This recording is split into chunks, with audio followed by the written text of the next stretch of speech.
ગુજરાતમાં પહેલીવાર ત્રીજી પાર્ટીના 6000 ઉમેદવારો ઉભા છે।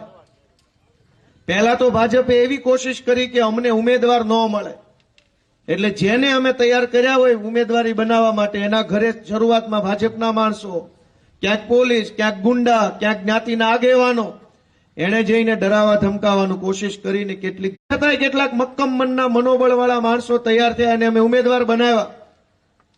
તો ભાજપે બીજી કોશિશ કરી કે અમારા ફોર્મ રદ થઈ જવા જોઈએ, ચકાસણી દરમિયાન રદ જ। આખા ગુજરાતમાં એવી કોશિશ કરી, પણ અમે તો છીએ ભણેલી ગણેલી પાર્ટીના માણસો, અમારા ફોર્મમાં ભૂલ હોય જ નહીં, રદ શું તંબુરો કરતા હતા? અમારા ફોર્મ રદ ન થયા, ટકી ગયા અમારા ફોર્મ।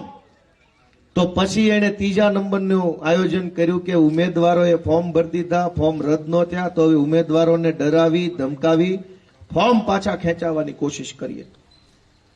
અને અમારે અને કોંગ્રેસ બે પાર્ટીના ઉમેદવારોના ફોર્મ પાછા ખેંચાવવા માટે ભાજપે જે દાદાગીરી કરી, જે ગુંડાગીરી કરી, પોલીસ મોકલ્યા, એફઆઈઆરો કરી, નોટિસ મોકલી, ઉમેદવારોના અપહરણ કર્યા, આ ખેલ ગુજરાતમાં કોઈ દિવસ ચાલી શકે નહીં। આ તો બિહાર ટાઈપની રાજનીતિ થઈ ગઈ। આ કઈ ગુજરાતમાં આવું પોહાય?